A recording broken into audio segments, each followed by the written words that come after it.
ఎన్నో క్రైస్తవ కుటుంబాలు అప్పుల పాలైపోవటానికి, ఎన్నో క్రైస్తవ కుటుంబాలు పేదరికాన్ని అనుభవించడానికి, ఎన్నో క్రైస్తవ కుటుంబాలు ఎన్ని సంవత్సరాలు గడిచినా దారిద్ర్యతను అనుభవించడానికి కారణం ఏంటో తెలుసా?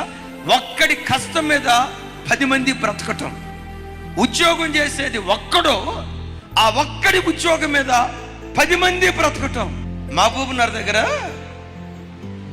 పిల్లల మర్రి అని ఒక ప్రాంతం ఉంది. ఒక చోట మర్రి విత్తనం వేస్తే వేయబడిన మర్రి విత్తనం 4 ఎకరాల్లో విస్తరించింది. 4 ఎకరాలు. తల్లి వేరు, పిల్ల వేరు, కొమ్మలో నుంచి వచ్చే ఓటలు. తల్లి వేరు ఎంత ఉంటుందో పిల్ల వేరు కూడా అంతే ఉంటుంది. తల్లి వేరు పిల్ల వేరు ఎంత ఉంటుందో కొమ్మలో నుంచి వచ్చే ఓడలు కూడా అంతే బలంగా ఉంటాయి. 3 దిక్కుల నుంచి సప్లై జరగటాన్ని బట్టి వేయబడిన చిన్న విత్తనం 4 ఎకరాలు విస్తరించింది. తల్లిదండ్రుల వేరు కష్టపడింది, పిల్లల వేరు కష్టపడింది, మానవ సంతానం కూడా కష్టపడింది. నేను ఎందుకు ఈ మాట చెప్తున్నానంటే, ఒక్కడి కష్టం మీద బ్రతకండి. భర్త ఒకడు కష్టపడి సంపాదించే ధనం మీద ఆధారపడకండి.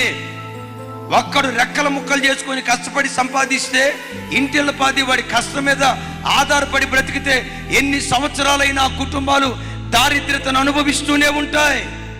మీతో నేను చెప్పే మాట, యవ్వన బిడ్డలారా, కష్టపడి చదువుకోండి, కష్టపడి వ్యాపారం చేయండి, కష్టపడి ఉద్యోగం చేయండి, ఉద్యోగ స్థలాలలో మెళుకువలు సంపాదించండి.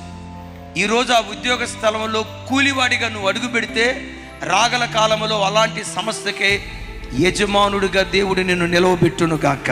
క్రైస్తవ కుటుంబాలను పట్టి పీడిస్తున్న తిండిబోతుతనం సిలువ వేయబడును గాక, నిద్రమొత్తుతనం సిలువ వేయబడును గాక, బద్ధకం సిలువ వేయబడును గాక, ఒళ్ళొంచి పని చేయని సోమరితనం యేసు నామములో తొలగిపోవును గాక. నేను ఎందుకు ఈ మాట చెప్తున్నానో తెలుసా? రాగల కాలములో దేవుడు మిమ్మల్ని వాడుకొని శూరుడు ఖడ్గాన్ని ప్రయోగించినట్లుగా మీ గ్రామాలు యేసయ్య సొంతం అవటానికి దేవుడు మిమ్మల్ని ప్రయోగించును గాక. మనం ఆరాధించే దేవుడు రారాజు పిల్లలు ఎప్పటికీ రాజులుగానే ఉందురు గాక.